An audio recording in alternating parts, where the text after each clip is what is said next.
بسم اللہ والحمد للہ والصلاة والسلام علی رسول اللہ واشہد ان لا الہ الا اللہ وحدہ لا شریک لہ واشہد ان محمدا عبدہ ورسولہ اما بعد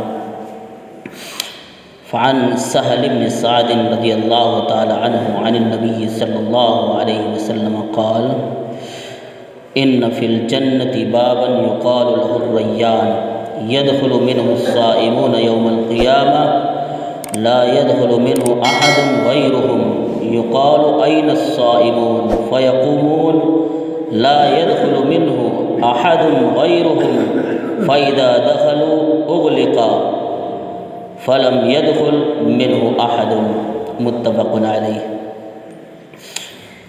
سیدنا سہل بن سعد رضی اللہ تعالیٰ عنہ بیان کرتے ہیں کہ اللہ کے رسول صلی اللہ علیہ وسلم نے ارشاد فرمایا کہ بے شک جنت میں ایک دروازہ ہے جسے ریان کہا جاتا ہے، اس سے قیامت کے دن صرف روزے دار ہی داخل ہوں گے اور ان کے علاوہ کوئی اور اس دروازے سے داخل نہیں ہوگا، اور پکار کر یہ اعلان کرایا جائے گا کہ کہاں ہے روزے دار، تو روزے دار سارے کے سارے کھڑے ہو جائیں گے اور ان کے علاوہ اور کوئی اس دروازے سے جنت میں داخل نہیں ہوگا، اور جب روزے دار سب کے سب جنت میں داخل ہو جائیں گے تو اس دروازے کو بند کر دیا جائے گا۔ اسی طرح آپ دیکھیے کہ جنت کے 8 دروازے ہیں، جنت کے 8 دروازے ہیں۔ ایک باب الصلاۃ ہے، یعنی جو لوگ نماز پڑھیں گے وہ باب الصلاۃ سے جنت میں داخل ہوں گے۔ ایک باب الجہاد ہے، مجاہد لوگ باب الجہاد سے داخل ہوں گے۔ ایک ہے باب الریان، روزے دار اس سے داخل ہوں گے۔ ایک ہے باب الصدقہ، زکوٰۃ دینے والے اور صدقہ و خیرات کرنے والے اس دروازے سے داخل ہوں گے۔ ایک ہے باب الحج، حج کرنے والے باب الحج سے داخل ہوں گے۔ ایک ہے باب الکاظمین الغیظ والعافین عن الناس، کہ غصے کو پی جانے والے اور لوگوں کو معاف کر دینے والے اس دروازے سے داخل ہوں گے۔ ایک ہے باب المتوکلین، کہ اللہ پر بھروسہ کرنے والے اس دروازے سے داخل ہوں گے۔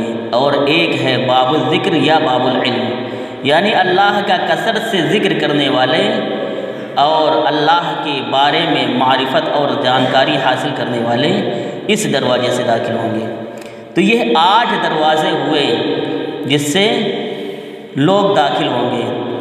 سیدنا ابو ہریرہ رضی اللہ تعالیٰ عنہ بیان کرتے ہیں، صحیح بخاری اور صحیح مسلم کی روایت میں ہے کہ اللہ کے رسول صلی اللہ علیہ وسلم نے ارشاد فرمایا کہ جو شخص اللہ کے راستے میں جوڑا، ایک نہیں بلکہ 2، یعنی جو شخص اللہ کے راستے میں جوڑا خرچ کرے گا اسے جنت کے دروازوں سے پکارا جائے گا، اس سے کہا جائے گا کہ اے اللہ کے بندے یہ دروازہ تمہارے لیے بہتر ہے، لہذا نمازی کو باب الصلاۃ سے پکارا جائے گا، مجاہد کو باب الجہاد سے پکارا جائے گا، روزے دار کو باب الریان سے پکارا جائے گا، صدقہ کرنے والے کو باب الصدقہ سے پکارا جائے گا۔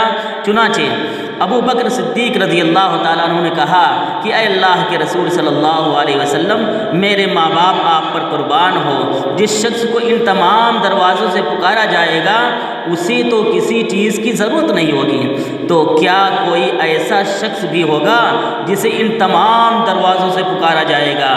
آپ صلی اللہ علیہ وسلم نے ارشاد فرمایا نعم وَأَرْجُو أَن تَكُونَ مِنْهُمْ، ہاں اور مجھے امید ہے کہ آپ بھی انہی لوگوں میں سے ہوں گے۔ تو جنت کے 8 دروازے ہیں، 8 دروازوں سے لوگوں کو ان کے اعمال کے حساب سے پکارا جائے گا۔ اس لیے اگر کسی شخص کے پاس یہ اعمال نہیں ہوں گے تو پھر اس کو کیسے پکارا جائے گا کہ بھیا جنت میں داخل ہو جاؤ؟ تو اس لیے ہر شخص کو چاہیے کہ وہ جنت کے جو دروازے ہیں ان دروازوں کی معلومات کرے جیسے باب الصلاۃ ہے، باب الجہاد ہے، باب الریان ہے، باب الصدقہ ہے، باب الکاظمین الغیظ والعافین عن الناس، باب المتکلمین، باب الذکر، تو ان اعمال کو وہ انجام دے تاکہ اس کا داخلہ جنت میں آسان ہو جائے۔ اس لیے ہمیں چاہیے کہ ہم ان دروازوں کو، ان دروازے کے نام جو ہیں ان کو ہم یاد رکھیں اور نماز پڑھتے رہیں تاکہ باب الصلاۃ سے پکارا جائے، اور نیکی کے معاملے میں خوب زیادہ کوشش کرتے رہیں تاکہ باب الجہاد سے پکارا جائے، روزہ رکھتے رہیں تاکہ باب الریان سے پکارا جائے، صدقہ و خیرات وغیرہ کرتے رہیں تاکہ باب الصدقہ سے پکارا جائے، اور اگر استطاعت ہے تو حج کریں کیونکہ باب الحج سے بھی پکارا جائے گا، اور غصے کو پی جائیں اور لوگوں کو معاف کرتے رہیں، تو جب یہ عمل انجام دیں گے تو باب الکاظمین الغیظ والعافین عن الناس سے پکارا جائے گا۔ اللہ رب العالمین پر ہی بھروسہ رکھیں کہ اللہ رب العالمین ہی بگڑی بنانے والا ہے، رزق دینے والا ہے، ہر چیز، ہر خیر کے کام میں مدد کرنے والا اللہ رب العالمین ہے، اللہ ہی پر بھروسہ رکھنا چاہیے۔ تو جب رکھیں گے اللہ پر بھروسہ تو اس دروازے سے پکارا جائے گا، اللہ کو کثرت سے یاد کریں گے، اللہ کے بارے میں معرفت حاصل کریں گے تو باب الذکر یا باب العلم سے پکارا جائے گا۔ تو یہ نیک اعمال ہم انجام دیں تاکہ جنت میں داخلہ ہمارا آسان ہو جائے۔ اللہ رب العالمین سے میری دعا ہے کہ العالمین ہم تمام لوگوں کو نیک اعمال کرنے کی توفیق عطا فرما۔ اے اللہ ہمارے گناہوں کو معاف فرما دے، ہم خطا کار ہیں، ریاکار ہیں، ہمارے تمام گناہوں کو معاف فرما دے اور ہمیں نیک کام کرنے کی توفیق عطا فرما۔ اے اللہ گناہ کے کاموں سے ہمیں دور کر دے۔ اے اللہ جب تک اس دنیا میں جئیں اسلام اور ایمان پر جئیں، اور جب ہمارا خاتمہ ہو تو اسلام اور ایمان پر خاتمہ ہو۔ آمین تقبل یا رب العالمین۔ سبحانک اللہم وبحمدک اشہد ان لا الہ الا انت استغفرک واتوب الیک۔ سبحان ربک رب العزۃ عما یصفون وسلام علی المرسلین والحمد للہ رب العالمین۔ آمین۔